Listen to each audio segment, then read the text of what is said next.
Hi everyone, welcome to have a Dr. Pepper with Dr. Doolittle.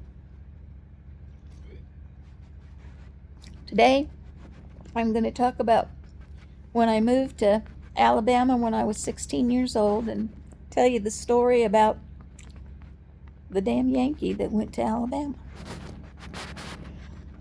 When I was turning 16, during the summer, they decided to close. My mother worked for Chrysler, and they decided to close this plant in Lyons, Michigan. And if you were 55, you got this full fancy retirement package. Well, my mother wasn't going to be 55 till the next January. So they gave her a couple of different options. She could move to Detroit, and she didn't want to move to Detroit. Not a very good place to move to. And I think a couple of people took that option, but not many. The other place was Belvidere, Illinois, which got more snow than where we were in Michigan. And the third place was a place called Huntsville, Alabama. So when I went to band camp, she and Daddy took a trip and went to Huntsville, Alabama. And they liked it down there. They looked at the plant that was down there. And they came back and we had a family meeting. And everybody goes, "You had a family meeting?" And I always tell everybody, yeah, because the oldest two in the family are well, my sister's gone now, but they're 15 and 16 years older than I am. My other brother was just about shy of being 10 years older than I am, and he was out of the house, and the only one left was me. And Mother used to call us the Three Musketeers. And I'd already been through some disruptions in my childhood when I was about 8 years old. So apparently Mother didn't want to disrupt the last of my high school. So they decided we'd have a family meeting and make a family decision as to what we were going to do. Daddy was home because back in July, soon after, about the same time Mother had heard about Chrysler, he had been working for an accounting firm in Lansing, which is the capital, and Lake Odessa, where I grew up, was kind of halfway between Lansing and another big city called Grand Rapids. So they had the man that owned the accounting firm, it's a little private accounting firm, had decided to retire and close up, and everybody that worked there got a really good severance package and all this good kind of stuff. And so he had that, and he had his unemployment, and he was, in the process of getting another job. And then this happened to Mother, and Mother either was going to have to get another job, and she wouldn't have all her insurance and benefits and all this stuff from Chrysler, or she could move to one of these places. And so they liked Huntsville, so they said that, one, I could stay there and with Dad and go to school, and Mother would move to Alabama and work, and we'd see each other on holidays and during summer break. Or she wouldn't move and just stay there and figure out something to do, or all of us would move to Alabama. Well, and it was up to me as to what we wanted to do. Okay, so you're putting all this on a 16-year-old. Okay. Well, the 16-year-old decided it sounded like a grand adventure, and let's go to Alabama. I'd never been there and sounded like a lot of fun. So Mother had to be down there before, right away. So she had to be down there by October to be able to take the job.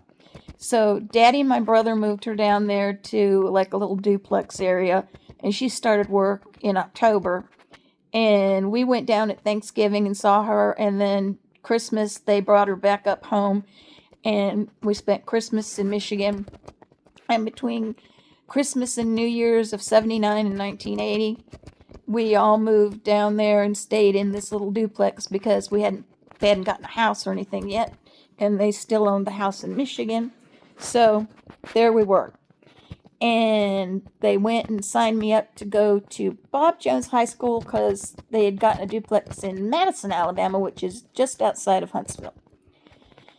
And Daddy ended up getting a job at, let's see, now it's called Compass Bank, if it's still there.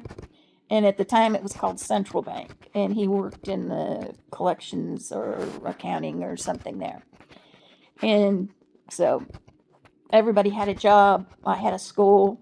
We all thought we were doing great. Had a little poodle named Fifi at the time. We all moved down there. Happy little family. At least we thought.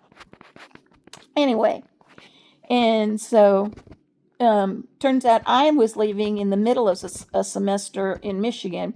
Turns out when I went to school there at Bob Jones, they were at the beginning of a semester. Well, my first day, I was all dressed up. We always dressed up to go to school in Michigan. We were, pretty well dressed up. And there were days that people wore jeans and corduroys and things like that, different things.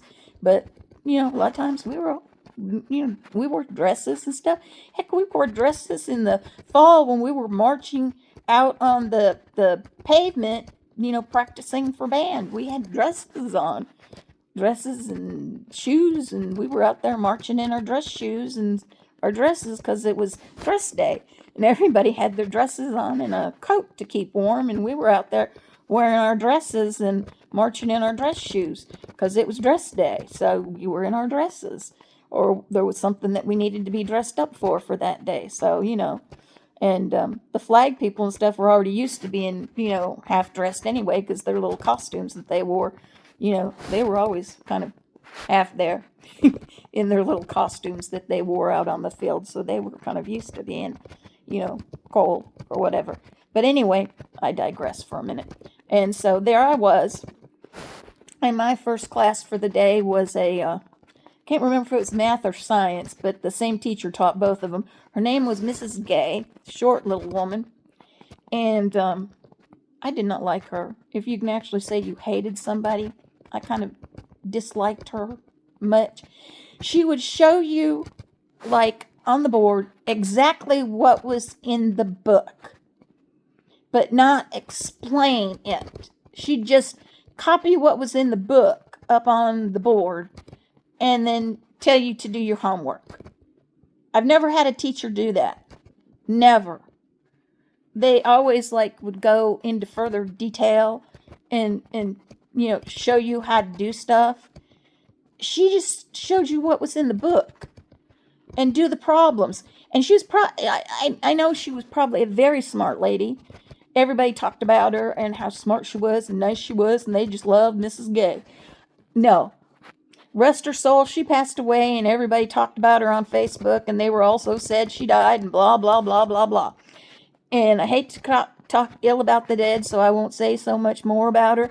But when she was alive, she was one of my worst teachers I had. I did not like her. I had to take her classes because I wanted that stuff so that I could get into college. And I got B's in her classes, and I used to get A's in math and science. And I could not get anywhere in her classes. Because I couldn't understand her. She just couldn't teach me anything. I couldn't understand stuff from her. And I took some of that stuff as a freshman in college because I needed to have science stuff in my basics. And I excelled in college where I could not excel in her classes. I could not learn anything from this woman. She could not teach me. She knew how to do it, and she'd show up and she'd go beep, beep, beep, beep, beep, beep, beep, because I'd ask her a question. And she'd go beep, beep, beep, beep, beep, beep, beep, beep, beep. And okay, so you know how to do it, but you can't show me how to do it. So, that just drove me crazy. But anyway, I was all dressed up that day because it was my first day of school. I want to make a good impression. I was all dressed up in some of my nicest clothes. And everybody came to school, and 90% of them were in blue jeans. And I thought, oh, Lord, they're all a bunch of farmers. And they thought I was a substitute teacher standing at the front of the class because Mrs. Gay hadn't showed up yet. And this school was a pole barn. It was an experiment. back in Alabama. The offices were solid walls, and the basement was all solid with a cafeteria and a couple of classrooms, and the choir room and the band room were solid rooms because you wouldn't want that kind of noise. And there was a gym, pretty good sized gym, in the basement, and then and then there were bathrooms upstairs, but the library upstairs had pony walls. So if you wanted to study in the library, there was noise. It wasn't like quiet like going to a library. It had pony walls. And so it was an open air library, which made no sense to me. You'd thought that at least the library that was in the center of the building would have been closed off, but it wasn't closed off either. And then the rest of the building had sliding walls, so you could make classrooms like as big or small as you would need them for the class. And I'd never seen anything like that in my entire life. That was just like really interesting. Oh, and they had a smoking court out behind the building where the teachers that smoked or the kids that smoked in smoking court. And we didn't have no smoking court in Michigan. I don't remember. I mean, there's probably people that smoked. I didn't hang around with those people. But, I mean, we had no official smoking court. I mean, there's probably people that snuck out in the building and smoked or something. But our building, the high school I went to in Michigan, the several schools in southern Michigan were all built by this same architect. I learned that a long time ago. And I think I learned it from my band director one time because we were at a school for a band recital thingy. And I said, this looks almost like our school. And I think it was Mr. Lawson that told me that they were all done by the same architect. And in the center of our school was an atrium, outdoor atrium kind of thing with benches and trees and stuff, meant so that you could go outside and study and get fresh air, but still be within the confines of the building. I thought that was pretty cool. But anyway, I digress here. So I'm at Bob Jones, and they come in and blah, blah, blah, and they introduce me to everybody, and everybody just looks at me like I'm some alien from a foreign country, because I came from Michigan. And they just all look at me like, nobody really is real friendly or anything. They just all kind of look at me like, who are you? Whatever. And so, I go about my day and go through my classes and all this different stuff. And one thing I do is I go to band that day, and surprise the band director. I didn't bring my horn in that day, but I own a B-flat clarinet, which was originally my brother's, but he couldn't play, he had bad eyes, and he couldn't read the music very well, so he never went very far in band. And when I was little and got big enough, like 8 or 9 years old, he pulled it out and started teaching me how to play it before I ever got old enough to play in school. And so, but yeah, it's I still have it. It's rosewood. My parents bought him a very nice recorder that you start out with, like when you're like in 5th grade, they have you play a recorder. It's I don't know what happened to that. He's passed away, and I don't know. He still had that. It was made out of some sort of fancy wood. It was black and it was beautiful. And but the clarinet that they bought him, I have that because it came down to me, and it's made out of rosewood with sterling silver keys. And I've taken very good care of it, and I still have it. I don't play it much anymore because of my nerve damage in my hands. I can't play it very well, but I still have it.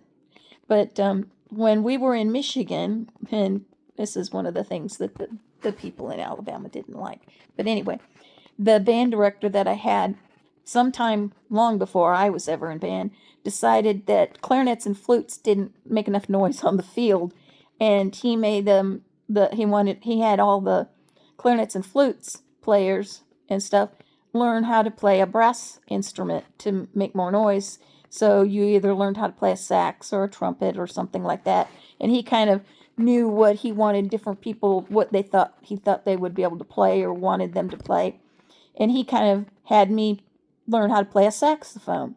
I played tenor sax maybe like for one little while, and then he had me playing bari sax. He thought that I could do really well with that, and I did very well with that. I ended up playing it in jazz band and things like that, and I did really well with it. I played bari sax in college and played in jazz band and concert band with it, and went really far learning how to play a bari saxophone, and so it was a very good thing that my band director did. Now, in concert band and stuff, I played bass clarinets and alto clarinets and stuff like that. So, Mr. Lawson was one of my great teachers and saw a lot of potential in me, and I am very grateful for him.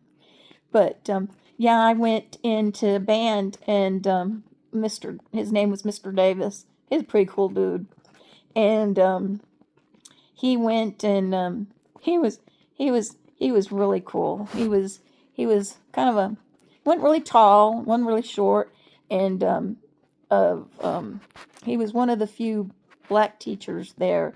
We had a black principal, and the only reason I'm saying this is because it was Alabama, and they were a little weird with the things there. That was something else I'll have to tell you that happened when I was there. That and this is 1980, so it's still kind of odd, and they they had an English teacher. I can't think of her name, but she was really sweet. That was a little black lady. We had a black principal, and I don't know if there was another black teacher, and then there was Mr. Davis, and he was just really cool, and he was always trying to do innovative things, and he asked me what I played, and I looked at him and I said, well, what would you like me to play? And he just had this funny look on his face, and he said, well, what do you mean by that? And I told him all the different woodwind instruments that I knew how to play, and he said, well, we could use some bass. He said, would you play bari sax for us? And I said, yeah, I don't own one though. And he said, well, we have one. And so I played bari sax at Bob Jones for the year and a half that I was there. And I had that was one of my big kind of solace things, that I could be in band, and in band I felt a place where I could feel at home and not be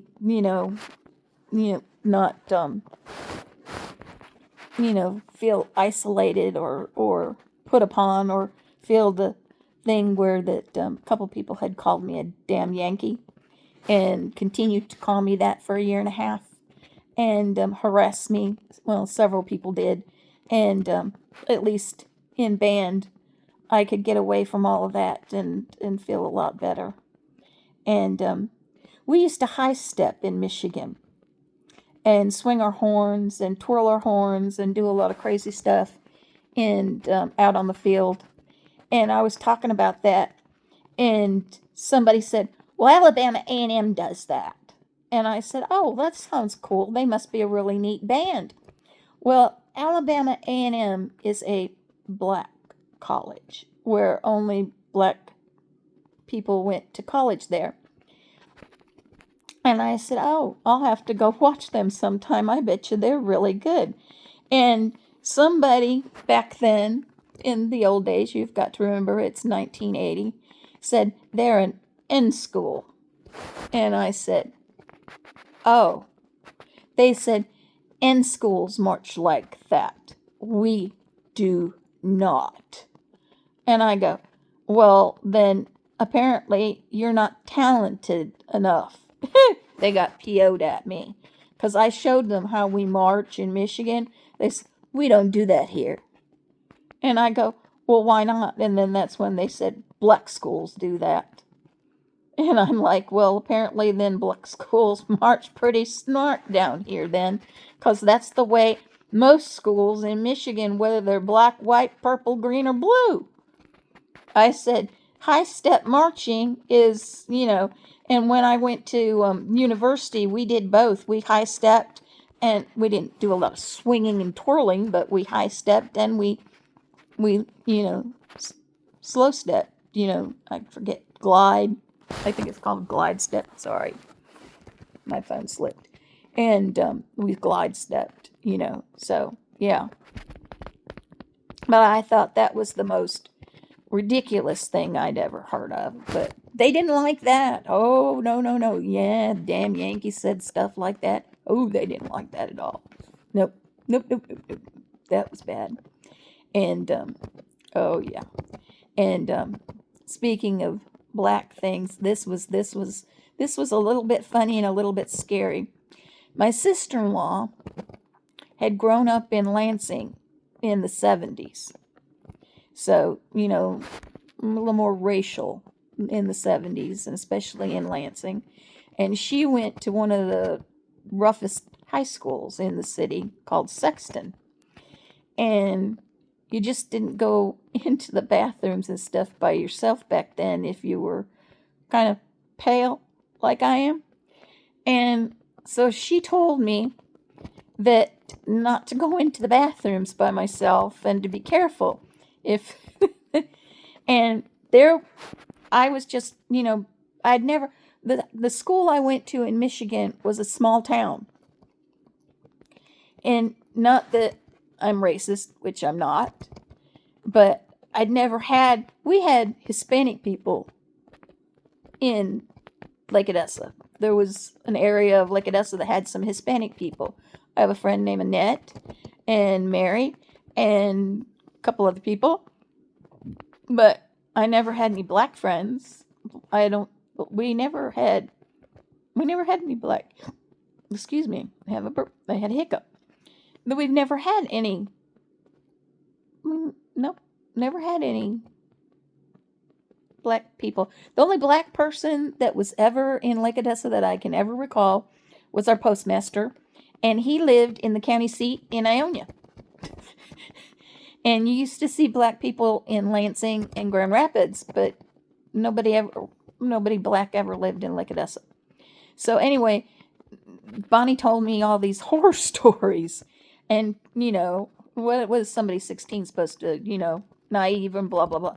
So I just was real quiet. Well, one day this little group of black girls cornered me, and they said something about that. They said so asked me if I was racist or something. I forget what they said. And well, the northerner in me said I had nothing against colored people. Then that's what people said at that time in Michigan. They didn't say black. They called them colored people. And so that's exactly what I said. And one of the little black girls, I forget what her name was, she was cute as a button. I became good friends with her. And because she was always nice to me. And she said, we're not colored people, we're black. And I looked right at her and I said, well, is black not a color? And everybody started laughing and they said, we think we're going to like you. We all just started laughing.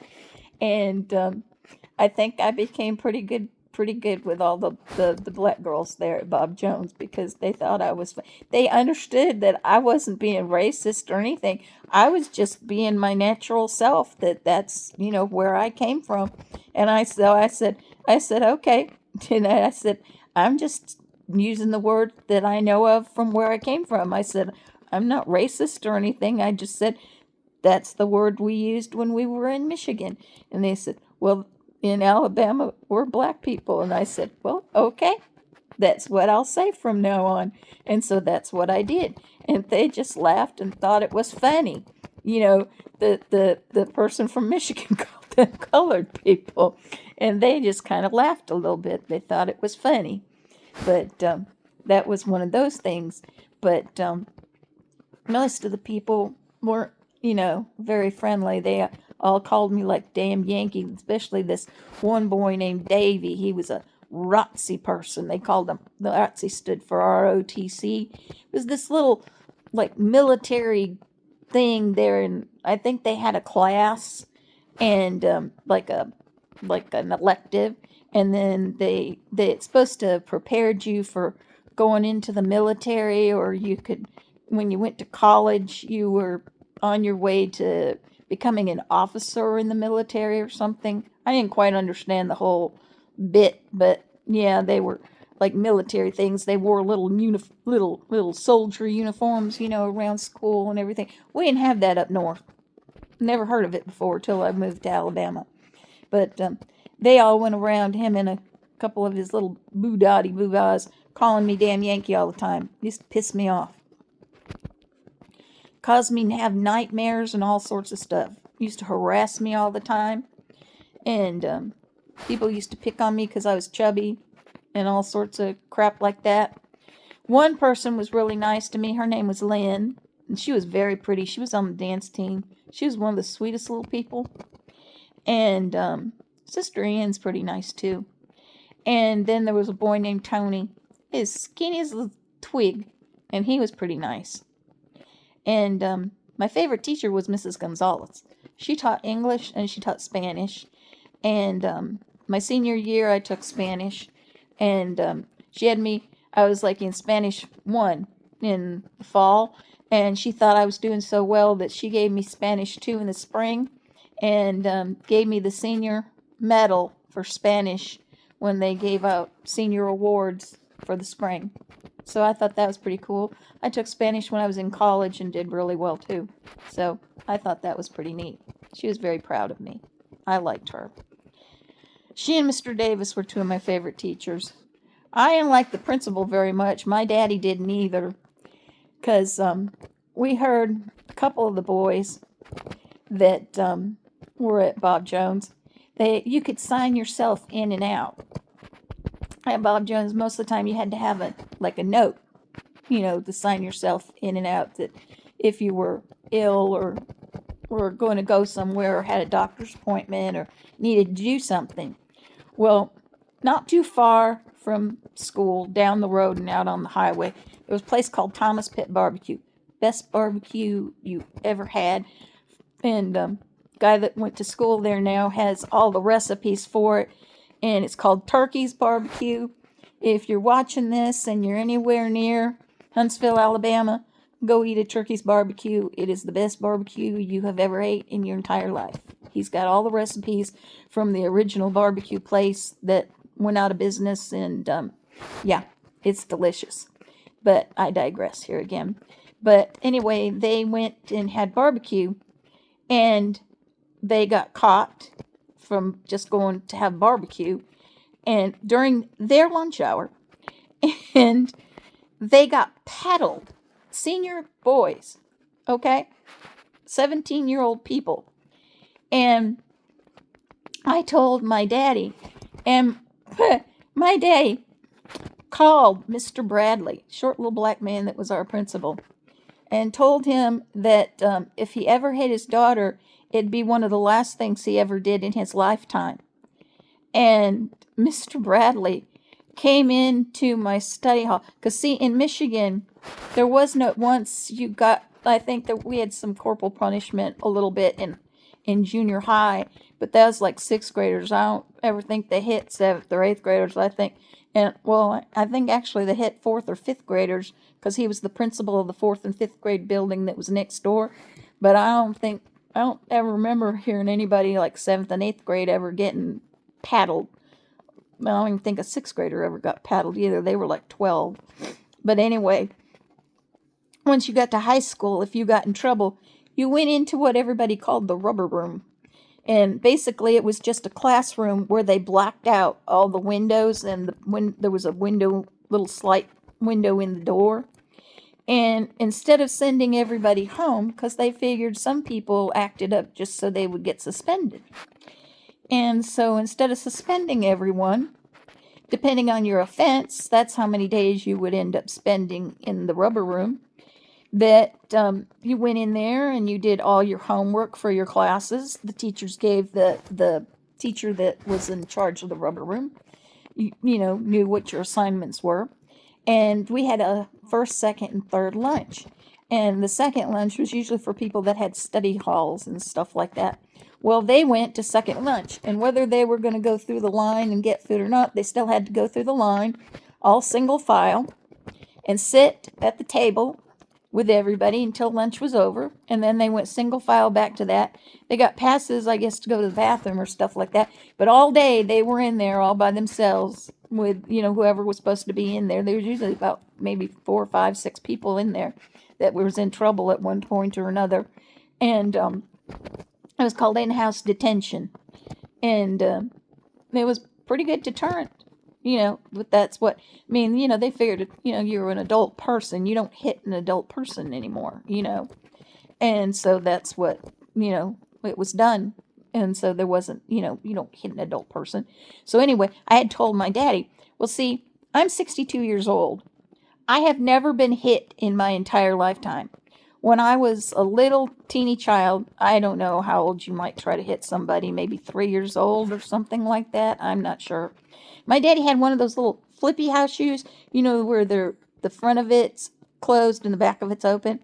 And they said that I did something, and my daddy was going to hit me with a shoe, and they said I had this look like I was going to die. And he just couldn't hit me because I had this look on my face like I was just going to go meet my maker. And he just yelled at me and I cried, and that was about the end of it. And they said from then on, just that if I was going to do anything bad, they said my name, I stopped whatever I was doing, and that was the end of it. I just stopped whatever I was doing, and they said I just stopped. And I was never hit in my entire lifetime. So I called my daddy. Well, I told him that night when we got home. I told my daddy and stuff that these 2 boys got paddled, 17 years old. And my daddy just thought it was the most weirdest thing he'd ever heard in his life. So apparently he called Principal Bradley and told him that, if he ever hit his daughter, he'd, be one of the last things he ever did. Well, I was in a study hall because there wasn't anything that I wanted to take that year. And the teacher that taught our government class was the teacher of my study hall. And she about fainted when she heard what I said. But anyway, Mr. Bradley came in to the study hall, and he said, Mrs. Bennett, that's my maiden name. He said, Miss Bennett, your daddy just called. And he had words with me and told me that I was not allowed to hit you. And I said, well, that's nice to know, but I wouldn't let you hit me anyway. And he said, what? I said, well, my brother that lives up north, that's a few years older than I am, taught me self-defense. He's 6'4.5". I'm 5'5". He taught me how to flip him on his butt. Anybody that raises a hand to me here or anywhere, but in this school or outside of this school somewhere in the world, will end up with their butt on the floor. I know how to flip people. I can flip him. He taught me how to flip him. And anybody that tries to hit me will be hitting the floor. My parents have never hit me in my 17 years of life, and nobody's going to start hitting me. And so anybody that tries to hit me is going to be hitting the floor, whether it's a student or an adult in this building or outside of this building somewhere in the world. They're going to be hitting the floor. And then we can discuss why you were going to hit me in the first place. If you think I've done something that you don't agree with, we'll discuss it. But you go to hit me, you're going to be hitting the floor. And everybody in the room, just their eyes just got all big. And my teacher said, Barbara. And I said, I mean it. Anybody in this building tries to hit me, they're going to be hitting the floor. I said, my brother taught me self-defense. And I said, I'm not letting anybody hit me. I said, I don't care who you are. I said, I think her name was Vandiver or something like that. I'm trying to remember. And I said, you try to hit me, and you're a lot bigger than I am. And I said, you're going to hit the floor. I said, I'm not letting anybody hit me. I said, if any of these people go around calling me damn Yankee try to hit me, they're going to hit the floor. I said, my brother taught me how to flip him. And I said, I'll flip you. And I said, it is not a threat. It is a promise. I said, I know how to flip somebody 6'4.5". And I said, I will do it. I said, my parents never hit me. I ain't going to let you people. And Mr. Bradley just said, well, your daddy said that if you were going to go somewhere, he would know about it. And that everything would be all right. And I said, yeah, my daddy knows everywhere I go and what I do. Well, later, that was like in the spring, I think. Maybe, I'm not sure. We had to have some pictures done for, I think, no, maybe it was it had been in the fall. They were doing pictures for the yearbook. Yeah. And they wanted all the seniors, and we had to wear our band uniform. And I had left it at home. And I had forgotten, so I signed myself out at lunch. But when I went home, I got on the phone, and my daddy worked, and there was an 800 number that you could call the bank. And I called my daddy, and I said, Daddy, they may call you. I forgot my band uniform. I've come home here during my lunch period to pick it up because after school they're going to take pictures of us out on the field in the seniors in our band uniforms, and I forgot mine. I had to come home and get it, so I signed myself out. And I said, Mr. Bradley's probably going to have a shit fit. and I said, Dave said, don't worry, I'll call him here in a little bit when you get yourself back to school. I said, okay, thank you. And I went back to school, and I was signing myself in, and Mr. Bradley saw me, and he said, your daddy just called here a few minutes ago. And I said, he did. He said, yeah, he said, I'd probably see you signing yourself back in. He said that you went home to get your band uniform. I said, yep, see this? And Mr. Bradley said, okay. He said, well, you make sure you get yourself to class on time, Miss Bennett. And I said, yes, sir, I will. And that was the end of that little incident right there. And so I thought that was kind of funny. Mr. Bradley never bugged me again about signing myself or signing myself in or signing myself out. I had to do it one other time for something that I needed to go home and get that I forgot. Mr. Bradley never bothered me about it at all. I just went and did my stuff and came back and all that. The other time, this was really funny. I think it had to been in the fall of 1980 because it would have been election year in Alabama. Jimmy Carter was running, so it had to have been the fall. He came in to the Huntsville airport, and the airport must have been small back then. And they decided they wanted to have the Bob Jones band come out there and play for his landing or whatever. And I had some sort of English test or something the next day. And they kept us out kind of late towards midnight. And my test was like the next day at 10 or 11 in the morning. And I got back home. And my day said, don't you have a test tomorrow? And I said, yes, sir. So my daddy didn't have to go into work the next day till later. And he kept me home and made me sleep late because he wanted to make sure I got 8 hours of sleep, and then had me study a little bit before I went into school and gave me a note. And the note said, since you decided to keep my daughter out past what I consider a reasonable hour of the night to go and participate in a school function, I have decided to keep her home and get the correct amount of recommended rest and have her study, which she should have been doing last night, for the test that she is about to go take this morning. And so that is why she has become late to school today. Signed, H.L. Bennett.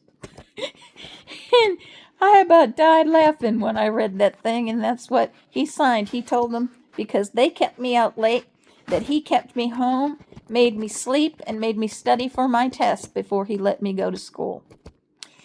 And I told everybody about that. They couldn't believe that either. They just thought, no, the damn Yankees, Daddy made her do that too. They just thought it was funny.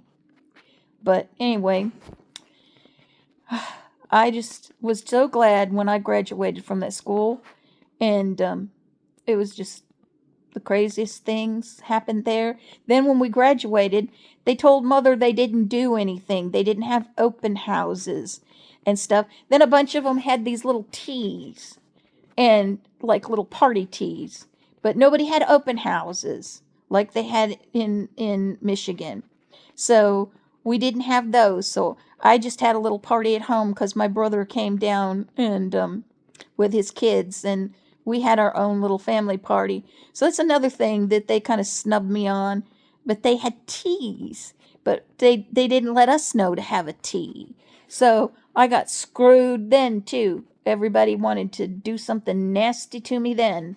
So, but yeah, I have very bitter feelings about all those people, and they're not my friends. I go to my class reunion, but they don't like me that much, and I really don't like them that much either. But they're my classmates, and so I go to check on them to make sure they're still living and breathing and see what they look like. But and they have class reunions, and they go to places that cost $100 million. You know what kind of class reunions they have in Michigan? They have cookouts where people bring food, and they have them in a park. And everybody brings food and brings their own beer and stuff like that, and they have a party. And I think that's a whole lot better than trying to go to some $1 million place and charge everybody $1 million to go eat somewhere. So, but this one is getting kind of long, and I've jabbered on about these people. But yeah, I never made any really close friendships with any of those people. And I'm friends with some of them on Facebook. But probably if you asked them, they'd probably tell you they don't really like me. They're just my friends on Facebook. But they probably couldn't throw me across the street. And if I died, they probably wouldn't come to my funeral. So they still think of me the damn Yankee. And I'm still going to talk about Michigan, so they can all go to hell. But I do talk about Alabama too. There's lots of things I love about Alabama. But I'll warn you people, Southerners aren't all that sweet. And one thing I have found out, you know what the best place in the South is so far? Kentucky. It's been the nicest place I've ever moved to. People here have been nicer to me than I've been in any state, including Tennessee, and I lived there for quite a while. Kentucky's been the nicest place I've lived so far. I go into stores and things, and people have been very nice to me. And I don't have a lot of friends here, but I don't get out that much to have a lot of friends. But when I'm in the stores and I go to businesses and things, people are very, very nice to me. So, and I get things done. And people at the post office are very friendly. And everywhere I go to do business, everybody's very friendly. So, I like Kentucky. But anyway, thank you for spending this little bit of time with me. And I know this one's been kind of long, but I kind of rambled on. I get kind of emotional talking about my time in Alabama when I grew up. I don't know about those people. They're my friends and not my friends. And those that said they were my friends, I'm not sure they really are. I'm still very leery about them. But there's a couple I still like. And so, for this episode of Have a Dr. Pepper with Dr. Doolittle, I hope you come back and listen to me ramble on about something next week. I love you guys, and I'll talk to you soon.